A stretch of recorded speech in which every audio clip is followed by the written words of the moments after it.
Gloria a Dios, bendito sea el nombre del Señor que nos permite alabar y adorarlo en esta mañana y sabemos que Él lo ha escuchado con alegría y gozo en su corazón, porque Él se goza cuando nosotros los redimidos cantamos y adoramos su nombre. La Biblia dice: todo lo que respire alabe al Señor, y Dios nos ha dado no solo el aire natural, sino también el ruaj de su espíritu para poder adorarlo como Él quiere.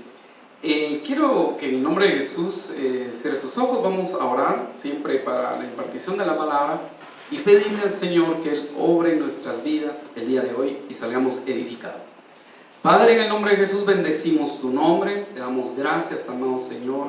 Hoy pedimos, Padre, que a través de tu Espíritu Santo tú hables a nuestro corazón, que tú pongas ese sello en nuestras vidas de tu palabra y la enseñanza de hoy, Señor. Ayúdanos que tu semilla preciosa encuentre un lugar en nuestro corazón para que pueda arraigarse, pueda fructificar, Señor, florecer delante de ti, tú encuentres fruto en nuestras vidas. Ayúdanos a vivir lo que escuchamos, Señor, que seamos hacedores de tu mensaje. Por favor, aclara nuestro entendimiento, danos sabiduría, entendimiento, conocimiento, discernimiento, Señor. Necesitamos tu ayuda, Padre. Por favor, envía esa palabra quíntuple a nuestro corazón, arropándonos el día de hoy. En tu nombre santo, quitamos todo estorbo, todo pensamiento contrario, Señor, sea desarraigado de nuestro corazón y que nosotros podamos, Señor, recibir con mansedumbre tu palabra. En el nombre de Jesús, amén, amén y amén. Dar una ofrenda de palmas al Señor. Bendito sea el Rey. Amén. Yo quiero compartir un tema que le he puesto, los intérpretes de la ley. Y quisiera que miráramos algunas cosas aquí muy importantes con la ayuda de Dios, porque cada uno de nosotros, conforme va pasando el tiempo, tenemos que llegar a ser también intérpretes de la palabra de Dios. Tenemos que llegar a interpretarla. Ustedes saben que mucha gente puede leer la Biblia, pero cuando la asimila, la entiende de otra manera. ¿A ustedes les ha pasado que la entienden de otra manera, pero cuando uno se les explica, le dicen: no, mira, eso no es lo que dice la palabra de Dios ahí? Entonces tú te estás volviendo en un intérprete de la palabra de Dios. Eso es muy importante para que nosotros no nos desviemos. Obviamente eso es a través del Espíritu Santo, porque como siempre hago en mi oración, normalmente inicio de pedirle a Él que nos guíe a toda verdad. El Espíritu Santo es el que te va a guiar a toda verdad respecto a la palabra de Dios, para que nosotros, hermanos, tengamos cuidado, porque el apóstol Pablo dijo: yo sé que después de mi partida se levantarán lobos. ¿De dónde? ¿De allá afuera? No, dijo: dentro de vosotros. O sea, dentro de la iglesia se van a levantar lobos que van a venir a darle una interpretación incorrecta a las escrituras, o que van a usar su palabra para sacar provecho del pueblo, hacer mercadería de ellos, que parte de lo que dice también otra de las versiones de los falsos maestros. Y no debemos de cuidar de los falsos apóstoles, profetas, evangelistas, pastores y maestros que pueden estar en este tiempo y que se van a levantar normalmente desde adentro, no afuera. Entonces debemos de pedirle al Señor que nos ayude a ser esos intérpretes de la palabra también en su momento, para poderlo entender. Pero quiero que leamos hoy Nehemías 8:12. Hoy en el tiempo de las ofrendas, sigue hablando el Señor respecto a muchas cosas bien lindas. Hoy leíamos Nehemías 13, ¿verdad? 13, 12, 13, en tiempo de las ofrendas, y el significado de los nombres. Y yo también quiero en esta mañana poder traer unos significados de los nombres respecto a los que interpretaban la palabra de Dios. Quiero que miremos, quiero tratar de darle el sentido de lo que Dios puso en mi corazón. Vamos a leer Nehemías capítulo 8 y verso 3, y después vamos a leer el verso 7 y 8. La palabra del Señor dice: y el sacerdote Esdras trajo la ley delante de la congregación. ¿Delante de quién trajo la ley el sacerdote Esdras? Delante de la congregación, así de hombres como de mujeres, y todos los que podían entender, el primer día del mes séptimo. Verso 7.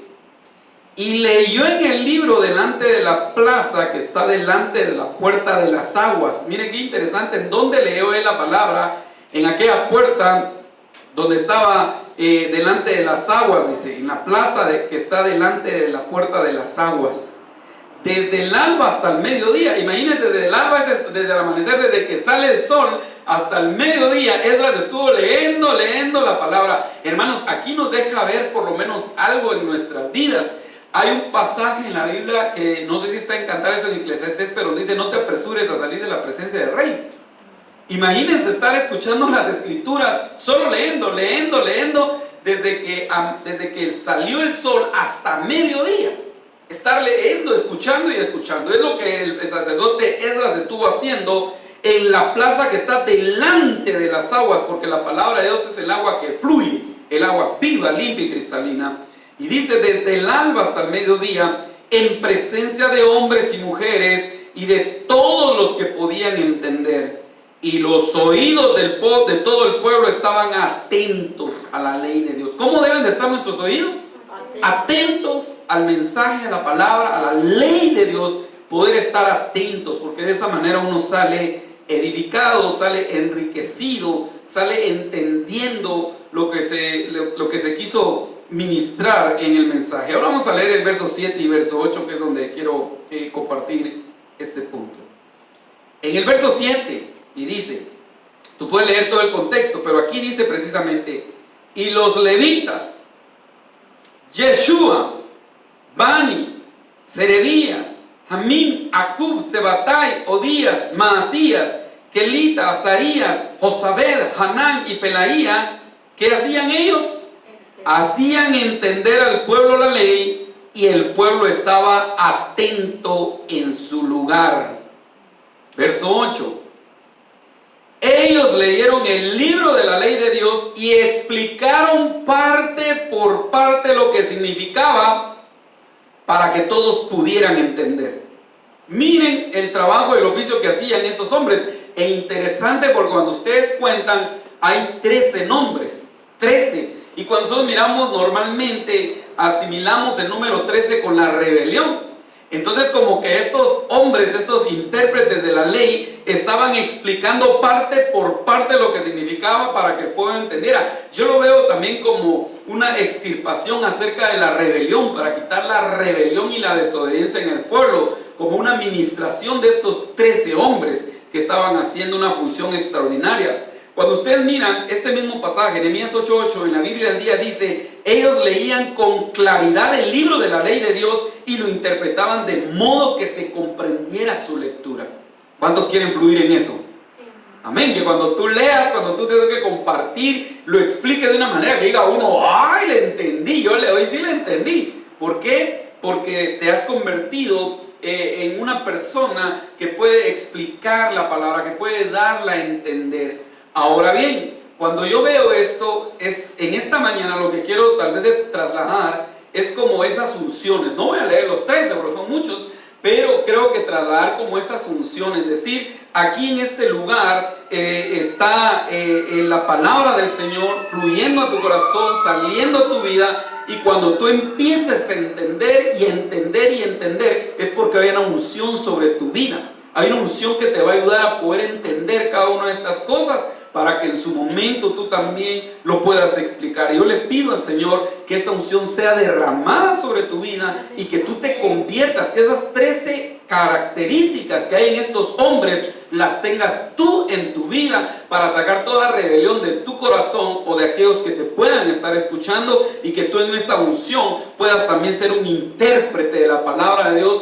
y ser de edificación. Porque cuando ustedes miran, el pueblo de aquí fue conmovido, fue tocado en su corazón a través de esta bendición que hubo en ese momento cuando se leyó el libro de la ley de Dios y se explicó parte por parte lo que significaba, para que todos pudieran entender. Entonces, lo primero que quiero ministrar en este nombre, ustedes se dan cuenta en el orden que aparecen, pero el primero que aparece es Yeshua. Y ustedes saben que el nombre de Yeshua es Jesús. Interesante que el primer nombre que aparece ahí es Jesús. Porque, hermanos, si nosotros no tenemos de continuo el nombre del Señor Jesús en nosotros, entonces estamos mal. Continuamente tenemos que nosotros estar hablando de Jesús, proclamando de Jesús. Como dice aquella alabanza: el motivo de mi canción eres tú. Tú eres el motivo de mi canción, el motivo de estar aquí es Jesús. Nosotros venimos porque Jesús, hermano, resucitó, nos ha dado vida, nos ha congregado, nos ha hecho parte de su casa. O sea, Jesús es todo para nosotros. Sin embargo, ustedes se dan cuenta que hay lugares donde ya han sacado incluso el nombre de Jesús.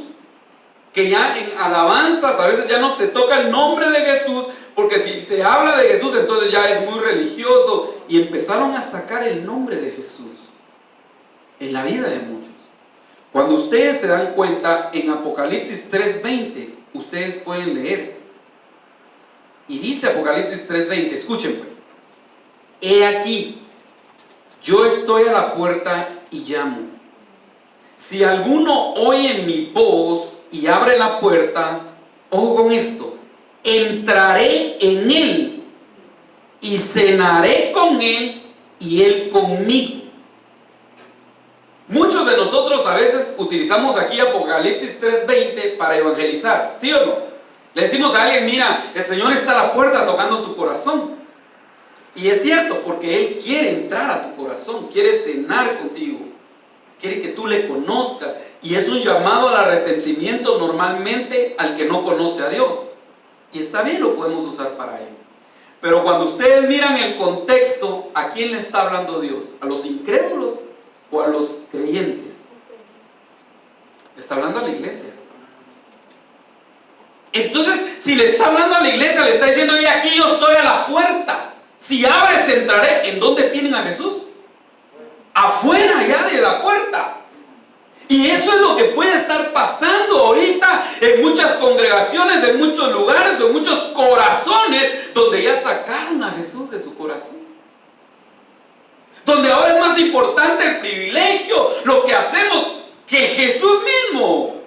Porque lo estamos sacando y cuando menos sentimos, Él ya está en la puerta, pero mira, está tocando y diciendo: ábreme tu corazón, yo quiero entrar contigo. ¿Qué te pasa? Que me has dejado fuera. Ya no piensas en mí, ya no me hablas a mí, ya no me buscas a mí. Porque todos sabemos y es notorio que muchas personas lamentablemente van a la iglesia porque ese día tienen servicio. Y el día que tienen servicio no faltan. Y los demás días que no hay servicio, ahí sí, porque no tengo servicio. Y muchas veces hemos caído en eso, que hemos hecho a un lado al Señor Jesucristo, lo hemos sacado. Pero hermanos, nosotros debemos de pedirle al Señor que Él esté en lo más profundo de nuestro ser y que lo tengamos ahí, adentro de nosotros, que entre en nosotros.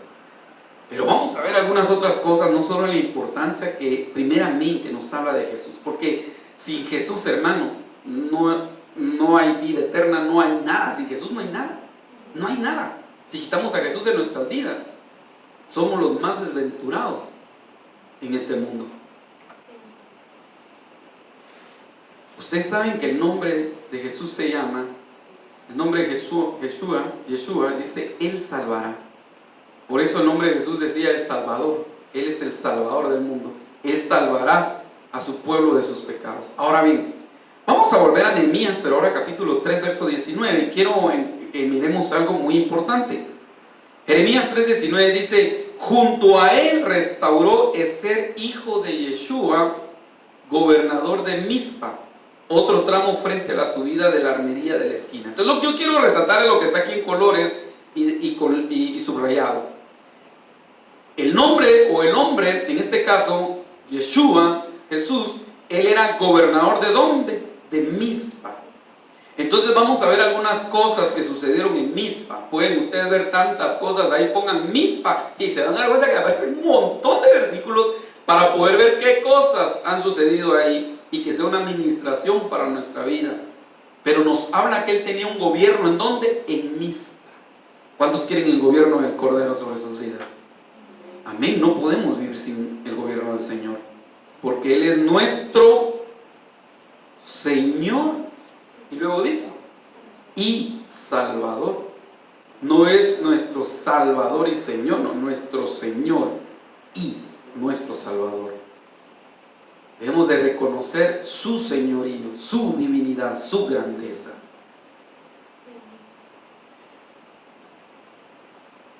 Vamos a leer en 1 1 Samuel 7:5, una de las cosas que sucedió ahí en Mizpa. Dice la palabra del Señor: y Samuel dijo: reunid a todo Israel en Mizpa, y yo oraré por vosotros a Jehová. Entonces miren, una de las cosas que pasa ahí en Mizpa, hay intercesión. Hay intercesión. Y eso nos recuerda a algo muy importante que dice la palabra del Señor en Romanos 8:34. ¿Quién es el que condenará?, pregunta el apóstol Pablo. Cristo es el que murió, mas aún el que también resucitó, el que además está a la diestra de Dios, el que también intercede por nosotros. ¿Qué estaba haciendo Samuel ahí en Mizpa? Orando, intercediendo por el pueblo. ¿Qué hace nuestro Señor Jesucristo delante del Padre por nosotros? Él está orando, intercediendo por nosotros. Entonces esa debe ser una administración que debe caer en tu corazón, saber que hay alguien que está intercediendo por tu vida, que hay alguien que está orando por tu vida, que es el Cordero Santo. Y aún mismo ahí en Romanos 8 también dice que el Espíritu Santo también intercede por nosotros con gemidos indecibles, con palabras que son difíciles de explicar delante de Dios. Qué bendición que tengamos nosotros al Cordero en su función sacerdotal, orando, intercediendo por nuestras vidas, al Espíritu Santo. Pero esto nos habla también que a nosotros nos debe de caer esa revelación, que nosotros somos llamados a interceder.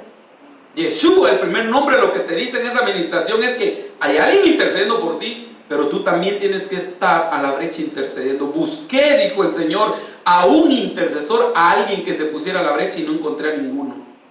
Y nosotros debemos de ser un pueblo que en este momento debe estar intercediendo por muchas cosas, hermano.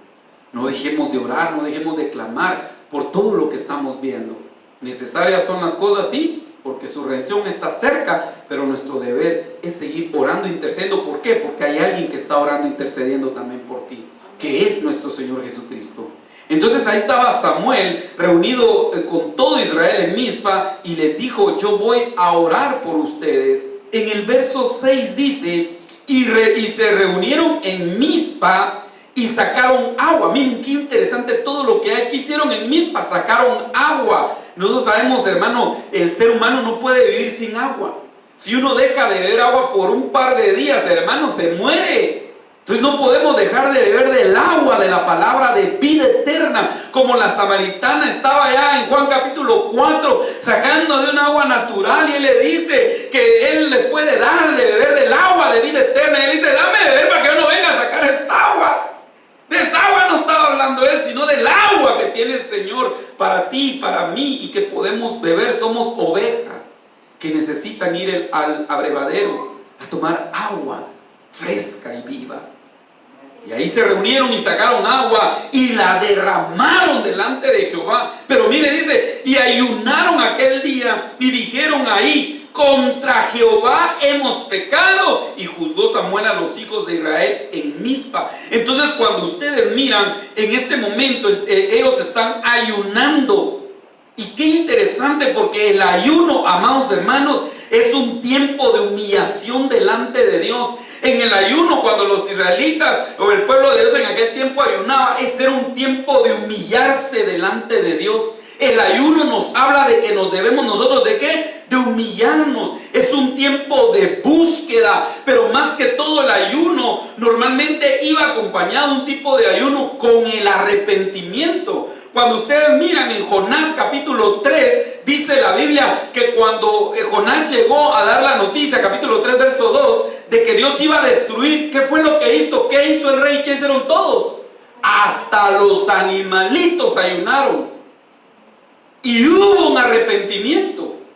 ¿Y qué fue lo que sucedió? Dios ya no trajo juicio. Entonces, hermano, el primer nombre acá nos recuerda que nosotros nos debemos de humillar delante de Dios, de pedirle perdón, de que Él nos limpie en el nombre de Jesús de todo pecado, de toda maldad, de aquellas cosas que hemos estado haciendo mal, que Él nos limpie, porque ahora lamentablemente en muchos lo que hay es una gran religiosidad. Dios siempre, cuando Él llegó a los suyos, llegó a su pueblo, llegó a los que conocían la ley, a los que conocían la palabra, pero estaban perdidos en delitos y pecados. Aún Pablo, con todo el conocimiento que tenía, era un hombre perdido hasta que se encontró con el Cordero, hasta que se humilló y reconoció en su corazón que estaba mal. Así nosotros debemos de reconocer nuestro estado delante de Dios, examinar nuestro corazón y humillarnos, buscar su rostro, pedirle perdón por nuestros pecados. Ese arrepentimiento verdadero conlleva frutos, como dijo Juan a los fariseos: generación de víboras. ¿A quiénes? Aquellos que decían tener una relación con Dios, aquellos que conocían la palabra quizás mejor que tú y que yo. A ellos Juan les dice: generación de víboras. ¿Quién les enseñó a huir de la ira venidera? No me vengan diciendo: soy hijo de Abraham, soy hijo de Abraham. Pues Dios hasta las piedras puede levantar como a hijos. Mejor den frutos dignos de arrepentimiento. Ese es el mensaje que tenemos que oír hoy. Yo soy hijo de Dios, yo soy hijo, pero ¿dónde están tus frutos? ¿Dónde están mis frutos? Debe de haber evidencia. Él dijo: he aquí en aquel día. ¿Pero en qué día? En aquel futuro. ¿En qué día habrá diferencia entre el que me sirve y el que no me sirve? Dice el Señor. ¿Cuándo es ese día? Hermano, cuando reciba un nuevo cuerpo. No, cuando recibimos al Señor tiene que haber diferencia, porque el que está en Cristo, nueva criatura es. Las cosas viejas pasaron, he aquí todas son hechas nuevas. Estábamos nosotros en donde, en las tinieblas, pero Él nos trasladó de las tinieblas a su luz admirable para anunciar las virtudes de Dios. Entonces, tiene que haber una evidencia en nuestras vidas. Tenemos que arrepentirnos, venir delante de Dios, hermanos, y humillarnos y decirle: Señor, yo he estado fallando, he estado pecando en muchas cosas, porque uno debe entender qué es el pecado, debe entender en qué falla. Hay gente que no entiende y dice: no, hermano, porque yo no robo, yo no, igual que el fariseo, autojustificándose. Pero Santiago 4:17 dice que el que no hace lo bueno comete pecado. Ok, dejaste de hacer lo malo, pero estás haciendo lo bueno. Sí, yo empecé a hacer lo bueno, pero has hecho todo lo bueno. No, entonces hemos dejado de hacer cosas que son buenas. Automáticamente estamos pecando. ¿Por qué la ley, por qué la palabra de Dios encierra todo bajo pecado? Para que nosotros podamos ver a Cristo, a Jesús, y humillarnos delante de su presencia.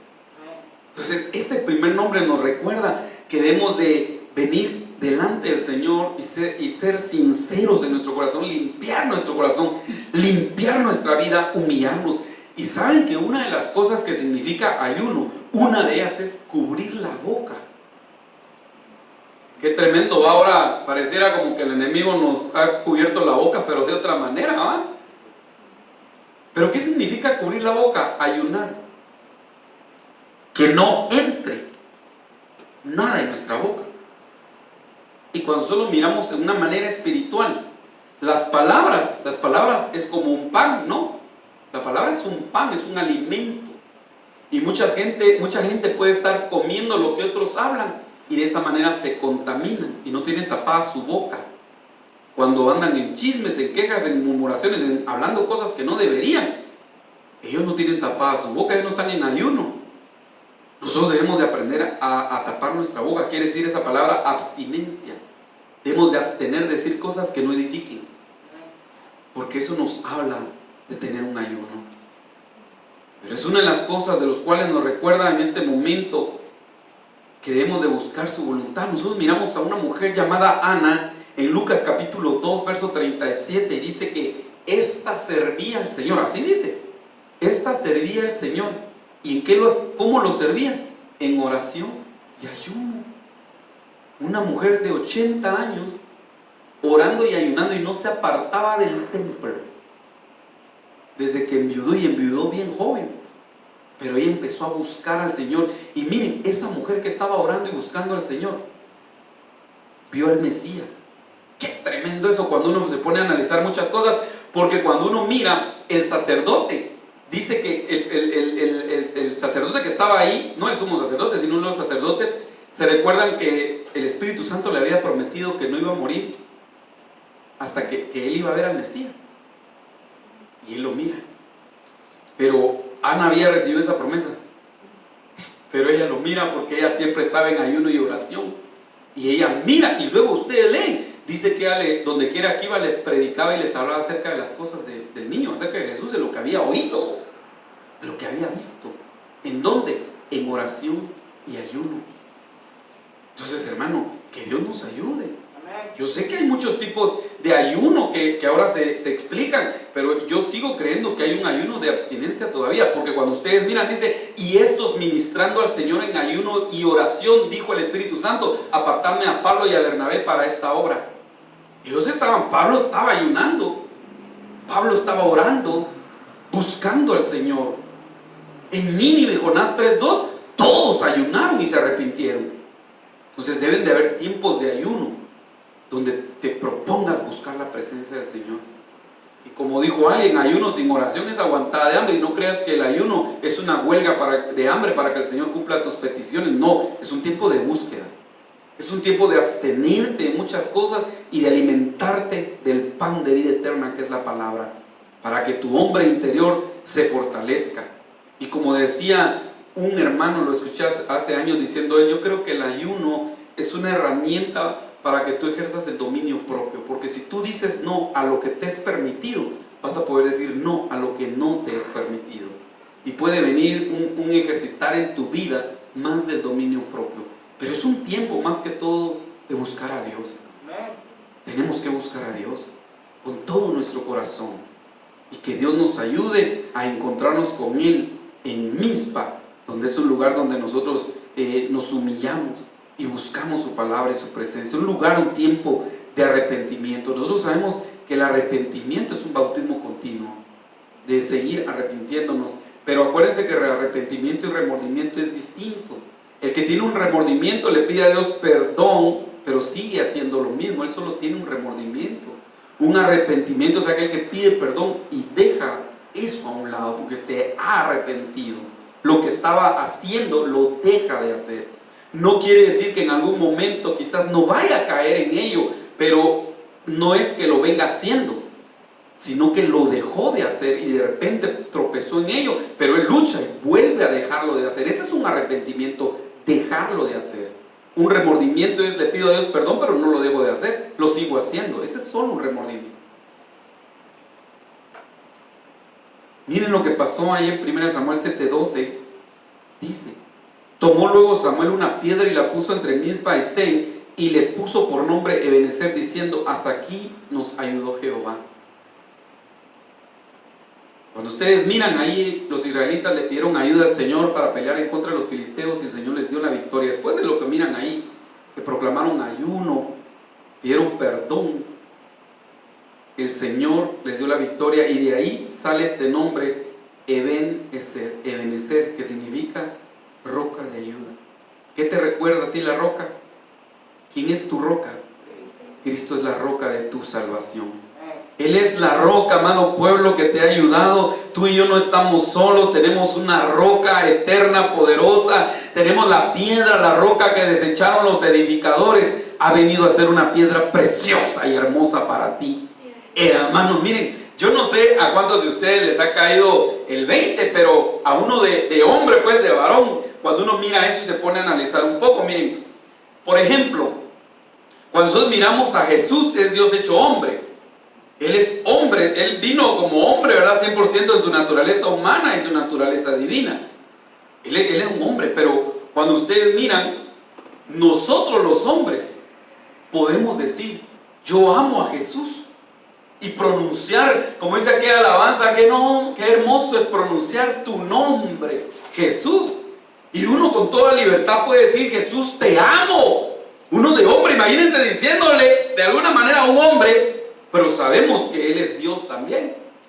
Poder expresar, pero ¿por qué expresamos eso? Porque le amamos, porque la roca de nuestra salvación se reveló en nuestras vidas y hay un amor tremendo por Él. Entonces, amados hermanos, nosotros no estamos solos, tenemos la roca, estamos metidos en las hendiduras de la peña. Tenemos una bendición tremenda en el nombre de nuestro amado Jesucristo. Amén. Entonces, miren qué bendición tan grande lo que tenemos y lo que tenemos que hacer delante de Dios. Miren, cuando ustedes se dan cuenta, El Señor Jesús sube a la barca con Pedro, ¿verdad? Y le dice, boga mar adentro, echa la red, y Pedro tira la red. Y cuando él empieza a recibir toda esa pesca, y mira, ya Jesús ya lo mira más atentamente, como que se le abren los ojos. ¿Y qué dice Pedro? Señor, apártate de mí, porque soy hombre pecador. Es que esa es la revelación cuando tú miras a Jesús. Cuando tú miras a Jesús, lo que te encuentras rápidamente es con tu estado pecaminoso. Cuando yo tenía 15 años y me encontré con Jesús, hermano, yo les he contado a muchos de ustedes la bendición que el velo se abrió. Yo miraba por años en tiempo de Semana Santa ya las películas del Señor Jesús, sus milagros, todo lo que Él hacía. El momento cuando lo mataban, yo lloraba, hermano, 13, 14 años todavía yo lloraba. Y después Él resucitaba, yo me sentía contento y me iba como que nada. Y a veces pensaba y decía, Jesús estuviera vivo, miren mi mente, pero lo mataron los romanos y los judíos los pusieron ahí en la cruz. Yo no entendía. Ya a esa edad no entendía, muchos niños de esa edad ya entienden quién es Jesús. Hasta que ese día, cuando yo entré y mi hermana estaba evangelizando, a mi hermana más grande, y se abrieron mis ojos y empecé a llorar. Porque cuando tú te encuentras con Jesús, tú no te vas a sentir bien espiritualmente. Tú te vas a dar cuenta que eres pecador. Hermano, perdón, pero si el Señor Jesús se apareciera aquí, que tú, ay, el Señor, no, hermano, no siente, porque su santidad es tan grande que te hace sentir que eres pecador y que necesitas arrepentirte.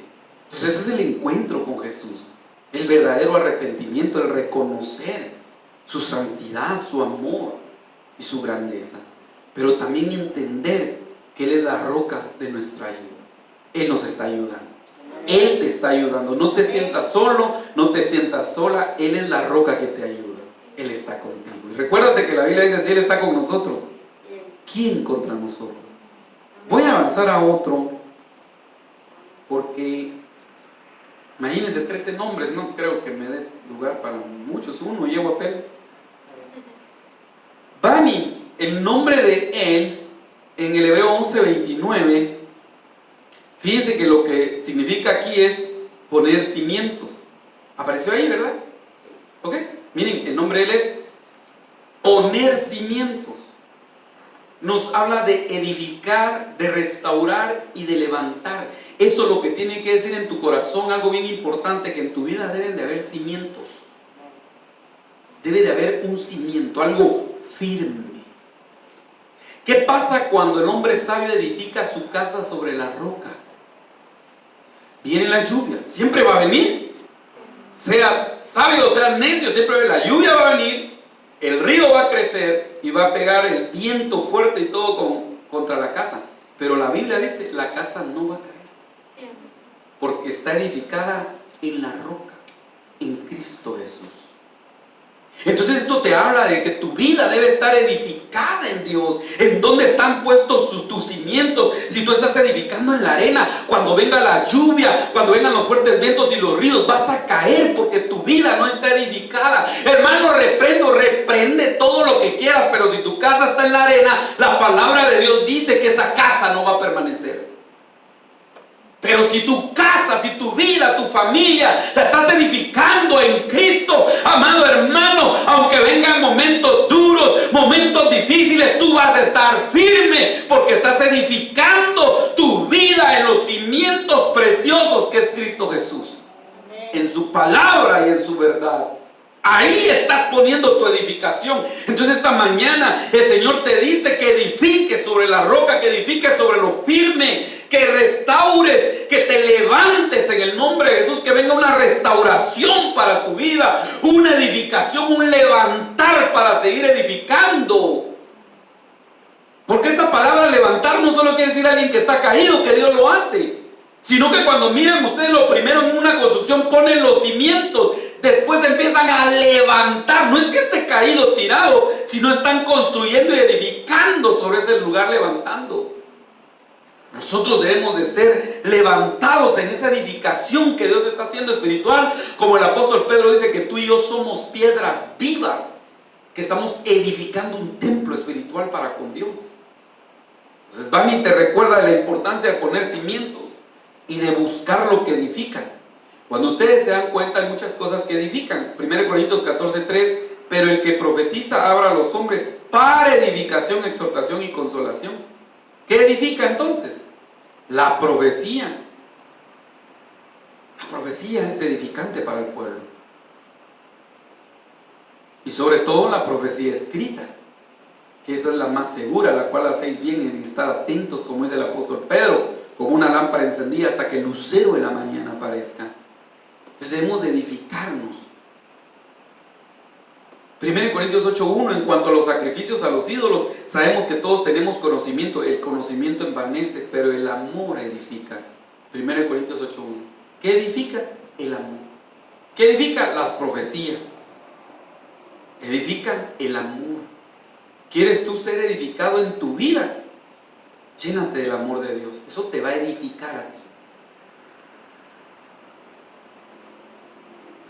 Pero miren esto. 1 Corintios 14:12. Así también vosotros, pues que anheláis dones espirituales, procurad abundar en ellos para edificación ¿de quién? De la iglesia. ¿Qué edifican? Los dones espirituales. Pero ¿qué tiene que haber en tu vida para que los dones espirituales vengan? Anhelo. Tiene que haber un anhelo. La pregunta es, ¿anhelas tú los dones espirituales? ¿O tú crees que los dones espirituales son para otros? ¿No crees que los dones espirituales son para tu vida? Son para ti. Entonces, amados hermanos, debe de haber un anhelo en nuestras vidas por los dones, por todos los dones espirituales. Todos los dones espirituales son de edificación para la iglesia. Debemos de buscarlos, debemos de en oración. Mira, yo te aconsejo hoy, de verdad que tomes un tiempo en oración y le pidas al Señor: Padre, dame a mí esos dones espirituales. Yo quiero tener derramas sobre la iglesia, dones espirituales para que seamos edificados en el nombre de Jesús. Tengo una edificación preciosa y en ese anhelo de esos dones el Señor te lo va a dar. Yo les he contado a ustedes. Y antes de ello, solo para contarles lo que viví en mi vida, 1 Corintios 14:4 dice: el que habla en lengua extraña a sí mismo se edifica, pero el que profetiza edifica a la iglesia. El que habla en lengua extraña se edifica a sí mismo, pero cuando ya interpreta esa lengua, se vuelve que es una profecía, edifica a la iglesia. Porque así dice el apóstol Pablo: si yo llego a vosotros y hablo en diferentes idiomas, nadie va a decir aleluya porque no me entendió nada. Pero si yo les explico, pues ustedes van a ser bendecidos y edificados. Entonces igual las lenguas son edificación personal, y dice que se hablan misterios con Dios, pero cuando uno profetiza es una edificación general. Entonces hay dos cosas que edifican ahí, pero el hablar en lenguas edifica. Entonces miren, hermanos, respecto a este anhelo, yo les he contado a ustedes mi experiencia que Dios me permitió tan hermosa. Yo por mucho tiempo estuve orando y pidiéndole al Señor: Señor, yo quiero hablar en lenguas, yo quiero hablar en lenguas. Porque yo miraba que otros hablaban en lenguas y profetizaban, y yo decía: Señor, yo quiero hablar en lenguas. Y les cuento, en la iglesia donde estaba, una iglesia muy grande, en aquel entonces no sé si habían más de 8,000, 10,000 miembros, algo así, una iglesia enorme. Y se hablaba mucho del Espíritu Santo y todo, y mucha gente recibía y decía: pasen, vamos a ministrar el Espíritu Santo, pasen. Y yo miraba que la gente se caía, se tiraba. Ahí tenían pues también que se reían, otras cosas, ¿verdad? Pero miraba gente que hablaba en lenguas y todo. Y hermanos, yo pasaba y nada. En otro lugar estábamos en el discipulado y ministraban el Espíritu Santo, el hablar en lenguas, el bautismo. Hermanos, yo nada. Yo donde quiera que pasaba, cuando yo abría mis ojos todos o tirados hablando en lenguas, y yo el único parado, nada, hermano. Y como digo, en una ocasión hasta me tiré, hermano, porque ya me dio vergüenza a todos. Y me caí ahí y me puse a llorar. Yo estaba llorando y me recuerdo que yo lloraba y le decía: Señor, yo sé que soy indigno. Quizás algo que hay en mí que no permite que yo reciba tu presencia, tu unción, esas lenguas. Perdóname, Señor, lávame, límpiame. Yo le oraba mucho al Señor y le oraba mucho.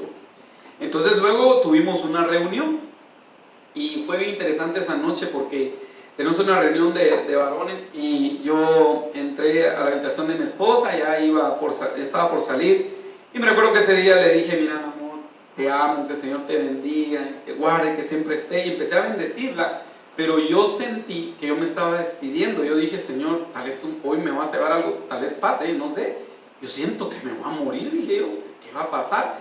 Entonces me despedí de ella y ella tal vez no lo recibió mucho, sino lo recibió como una bendición. Y encendí el carro, y cuando yo encendí el carro y empezó a llorar, empezó a llorar y a llorar y a llorar. Iba bien ministrado por el Señor, hermano, llorando, pidiéndole al Señor. Créanme que si el Señor me hubiera decidido llevar, yo creo que hubiera sido el mejor momento de mi vida. Yo me sentía tan a cuentas con Dios, tan en paz de muchas cosas, tan limpio en su presencia, que me había limpiado de muchas cosas y sentía su paz y su amor sobre mí. Entonces llegué a traer a mi líder, a mi autoridad, y nos fuimos a la reunión. Antes de que iniciaran, dijeron, bueno, ¿quiénes aquí no hablan lenguas? Y yo no quería levantar mi mano, teníamos nuestro rostro inclinado, no quería levantar mi mano. Bueno, dije, pero voy a levantar mis manos. Y cuando levanté mi mano, bueno, ustedes dos pasen, solo éramos dos de todos, ustedes dos pasen. Y pasamos. Cuando él empezó a orar y dijo, bueno, dijo el Espíritu Santo que él haga como él quiere sobre sus vidas. Y si él hoy quiere darles el don de lenguas, este bautismo, así será. Levanten sus manos y ustedes oren y nos vamos a orar. Cuando él dijo, Señor, yo te pido que tu Espíritu Santo sea, empezó a orar, hermanos. Cuando yo levanté mis manos y recuerdo que lo único que le dije, Señor, le dije, tú sabes que te anhelo, tú sabes que yo te anhelo, pero tu anhelo por mí es más grande, porque la Biblia dice que el Espíritu Santo nos anhela celosamente. Yo le dije, tú me anhelas a mí, pero tú sabes que yo te anhelo. Y le dije, Señor, si tú quieres. Esa fue mi última palabra, hermano. Cuando vino un fuego, pero un fuego que entró por mi cabeza, entró en todo mi ser, se posicionó en mi vientre y empezó a subir. Y cuando el fuego sube, hermano, yo empecé a gritar en otras lenguas, empecé a hablar, pero yo daba gritos, hermano, y sudando me postré a tierra, llorando, no paraba de llorar y de hablar en lenguas y de fluir. Hermano, no sé cuánto tiempo pasé ahí, pero les he contado que cuando yo le decía al Señor gracias, en mi mente, en mi lengua ya no podía decir gracias, estaba hablando otro idioma, otro lenguaje, y no paraba. Yo le decía, Señor, gracias, y quería hablar en mi idioma natal y no podía. Y me empezó a dar un poco de miedo. Dije, Señor, si ya me quedé así, dije, ya no voy a hablar español, porque no podía hablar español, hermano, no podía pronunciar una palabra en español. Era un fluir de lenguas. Ahora bien, ¿será que yo lo recibí porque, ay, el hermano qué santo, ay, el hermano qué bueno? No, yo creo que solo hubo algo, y era que lo anhela. Yo sé que él hace como él quiere, porque Cornelio ni siquiera sabía de eso en Hechos capítulo 10, pero Cornelio era un hombre que oraba y buscaba a Dios. Y cuando Pedro dice, estaba hablándole del Señor, vino el bautismo sobre sus vidas. Entonces, amado hermano, yo te digo en esta mañana, anhela los dones espirituales, anhela hablar en lenguas, anhela profetizar, anhela los dones de Dios sobre tu vida. No te quedes acomodado, no te conformes, sigue anhelando y sigue buscando, porque la promesa es para ti. Y con este voy a terminar por causa del tiempo. Este otro hombre, el tercer hombre, se llama Serebías, y quiero hablar acerca de este hombre brevemente. Ha ha traído calor, o significa brillar. Esa palabra Ha nos habla acerca de el Señor, Jehová, o el Señor ha traído calor, o el Señor ha hecho brillar. Ustedes se recuerdan que en la oración sacerdotal de número 624, cuando dice, Jehová haga resplandecer su rostro sobre ti, que Jehová haga brillar su rostro sobre ti, que el Señor traiga, hermano, esta mañana un calor sobre tu vida, del fuego del Espíritu Santo en tu corazón, en todo tu ser. Porque la palabra de Dios dice en el Salmo 104:15, el vino que alegra el corazón, el aceite que hace brillar el rostro, y el pan que sustenta la vida del hombre. Y algo que entendía yo y meditaba en mi corazón es que en este tiempo a veces se habla tanto del Espíritu Santo, pero se conoce muy poco de Él. Ustedes se dan cuenta que la Biblia dice, el Señor dijo, me voy pues, pero no los dejaré huérfanos. Les voy a dejar al Consolador, al Espíritu Santo. Yo sé que Dios es uno, Padre, Hijo y Espíritu Santo. Pero a veces nosotros no buscamos mucho la intimidad con el Espíritu Santo. A veces ni lo conocemos. Y la Biblia dice, no entristezcáis al Espíritu Santo, con el cual fuiste sellados para el día de la redención. Se nos ha olvidado que el Espíritu Santo es el encargado de ministrar a la iglesia. Miren, y que el Señor me ayude con todo mi corazón a expresar esto y decir esto, pero ustedes saben que cuando se lee el libro de Esther, se dice que Esther llegó y los eunucos la empezaron a vestir y a atender para presentarla al rey, ¿verdad? Y normalmente se dice y se enseña, y tiene un grado de razón, ¿verdad?, que los ministros somos los eunucos, que estamos preparando a la iglesia. Pero yo no lo veo 100% así.